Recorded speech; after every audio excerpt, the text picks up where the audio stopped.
ബംഗളൂരുവിലുള്ള കോൺഗ്രസ് അധ്യക്ഷൻ മല്ലികാർജുൻ ഖാർഗെ ചാർട്ടേഡ് വിമാനത്തിൽ അല്പസമയത്തിനകം ദില്ലിയിലെത്തും. 5 മണിയോടെ രാഹുലുമായി നിർണായക കൂടിക്കാഴ്ച നടത്തും. ശേഷം നിർണായക തീരുമാനമുണ്ടാകും. സോണിയാഗാന്ധിയുടെയും പ്രിയങ്ക ഗാന്ധിയുടെയും നിലപാടും നിർണായകമാകും. റോഷി ബാലും നോബിൾ മാരിക്കാരനും ചേരുന്നു കൂടുതൽ വിശദാംശങ്ങളുമായി. ആദ്യം നോബിളിലേക്കാണ്. നോബിൾ, ഇപ്പോഴും നമ്മൾ ദില്ലിയിലേക്കാണ് കാതോർക്കുന്നത്. കണ്ണുകൾ തുറന്നു വെച്ചിരിക്കുകയാണ്. ദില്ലിയിൽ നിന്നും തീരുമാനമെത്താനായി. പക്ഷെ അത് ഇന്ന് വരുമോ നാളെ വരുമോ എന്നതിലൊന്നും ഒരു വ്യക്തതയുമില്ല. എത്രയെത്ര ചർച്ചകൾ നടന്നു. ഈ റിലേ ചർച്ചകൾക്കൊടുവിൽ ഒരു തീരുമാനമെടുക്കാൻ എന്താണ് ഇത്ര ബുദ്ധിമുട്ട്? കേരളം കാത്തിരിക്കുകയല്ലേ ഒരു മുഖ്യമന്ത്രിക്കായി? നോബിളിലേക്ക് ഞാൻ എത്താം. അപ്പോഴിതാ സുധീരന്റെ പ്രതികരണം നമ്മളിപ്പോൾ ഈ ഘട്ടത്തിൽ പ്രതീക്ഷിക്കുകയാണ്. നോക്കാം.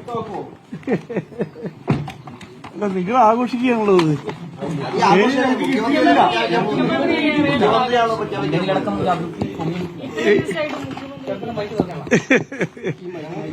ചിരിയിലൊതുക്കിയാണോ?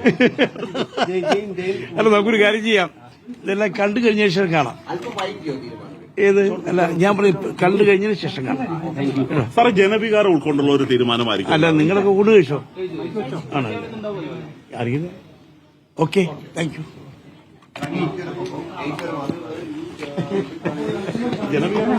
റോഷ്നി, എന്താണെങ്കിലും വി എം സുധീരൻ ഇപ്പോൾ ഇങ്ങോട്ട് ചർച്ചകൾക്ക് വേണ്ടി എത്തിയതാണ്. 3:30 കഴിയുമ്പോൾ അദ്ദേഹം രാഹുൽ ഗാന്ധിയുമായി കൂടിക്കാഴ്ച നിശ്ചയിച്ചിട്ടുണ്ട്. തൽക്കാലം ഒന്നും പ്രതികരിക്കുന്നില്ല. കൂടിക്കാഴ്ചയ്ക്ക് ശേഷം പ്രതികരിക്കാം എന്നാണ് അദ്ദേഹം ഇപ്പോൾ നിലപാട് പറഞ്ഞിരിക്കുന്നത്. ഏറ്റവും പ്രധാനപ്പെട്ട കാര്യം, ഇന്നിപ്പോൾ നേതാക്കൾ എല്ലാവരും എത്തിക്കൊണ്ട് ഇവിടെ കൂടിക്കാഴ്ച, പ്രത്യേകിച്ച് മുൻ KPCC അധ്യക്ഷന്മാരായിട്ടുള്ള K Sudhakaran, K Muraleedharan, MM Hassan അടക്കമുള്ള ആളുകളും വർക്കിംഗ് പ്രസിഡന്റുമാരും ഇന്ന് രാവിലെ കൂടിക്കാഴ്ച 10 ജനപഥത്തിലെത്തി രാഹുൽ ഗാന്ധിയുമായി നടത്തിയിരുന്നു. ഏറെക്കുറെ 10 മിനിറ്റ് 15 മിനിറ്റ് വെച്ച് കൂടിക്കാഴ്ചയ്ക്ക് അവസരം ലഭിക്കുകയും ചെയ്തതാണ്. ആ കൂടിക്കാഴ്ചയിൽ നേതാക്കൾ അവരുടെ വികാരം കൃത്യമായി തന്നെ പങ്കുവെക്കുകയും ചെയ്തിരുന്നു. പ്രധാനപ്പെട്ട കാര്യം എന്ന് പറയുന്നത്, ഇന്നിപ്പോൾ എത്തിയതിൽ ഭൂരിഭാഗം നേതാക്കളും പിന്തുണ നൽകിയത് KC വേണുഗോപാലിനാണ് എന്നുള്ളതാണ്. കാരണം ഈ വർക്കിംഗ് പ്രസിഡന്റുമാരാണെങ്കിലും അല്ലെങ്കിൽ മുൻ KPCC അധ്യക്ഷന്മാരാണെങ്കിലും എത്തിയതിൽ ഭൂരിഭാഗം ആളുകളും KC വേണുഗോപാലിന് പിന്തുണ നൽകുന്ന ഒരു കാഴ്ചയാണ് കാണാൻ കഴിയുന്നത്. അത് മാത്രമല്ല, കഴിഞ്ഞ ദിവസം സംസ്ഥാനത്ത് ഉണ്ടായ ഈ പറഞ്ഞ വലിയ കോലാഹലങ്ങൾ, പ്രത്യേകിച്ച് പ്രതിഷേധ പ്രകടനങ്ങളാകട്ടെ, അതെല്ലാം ഒരു ജനവികാരം കൊണ്ടുണ്ടായതല്ല, മറിച്ച് അതൊരു സംഘടിതമായ പ്രതിഷേധങ്ങളായിരുന്നു എന്ന നിലപാടാണ് പല നേതാക്കളും രാഹുൽ ഗാന്ധി അറിയിക്കുകയും ചെയ്തത്. കാരണം പെട്ടെന്ന് ഹൈക്കമാൻഡ്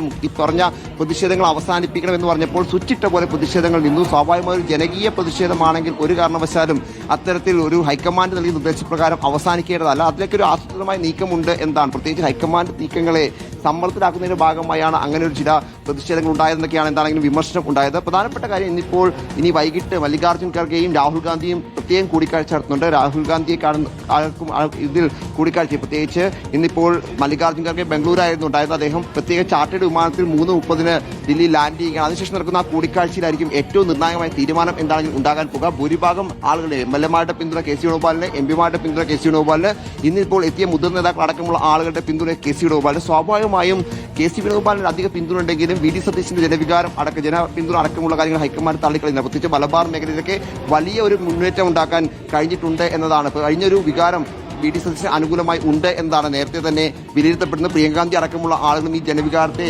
അംഗീകരിക്കണം, മാനിക്കണം എന്നൊക്കെ നിലപാട് പങ്കുവയ്ക്കുന്നു. സോണിയാഗാന്ധി ജനവികാരം മറന്നൊരു തീരുമാനം എടുക്കരുത് എന്ന നിർദ്ദേശമാണ് നൽകുകയും ചെയ്തിരിക്കുന്നത്. എന്താണെങ്കിലും വിശദമായ ചർച്ചകൾ ഇന്ന് പൂർത്തിയാക്കി ഇന്ന് തന്നെ പ്രഖ്യാപനത്തിലേക്ക് പോകാൻ തന്നെയായിരിക്കും ഒരുങ്ങുന്നത് എന്നാണ് നമുക്ക് അറിയാൻ കഴിയുന്നത്. ആ ചർച്ചകൾ ഇന്നിപ്പോൾ പൂർത്തിയാക്കിയതിന് പിന്നാലെ ഒരുപക്ഷെ ഇന്ന് വൈകിട്ടോ അല്ലെങ്കിൽ നാളെയോ പ്രഖ്യാപനം ഉണ്ടാകുമെന്നാണ് നേതാക്കൾ അറിയിച്ചിരിക്കുന്നത്. റോഷ്നി, ഹൈക്കമാൻഡ് എത്തുന്ന ഒരു തീരുമാനം എന്തായിരിക്കും? അത് വളരെ പ്രധാനപ്പെട്ടതാണ്. ആ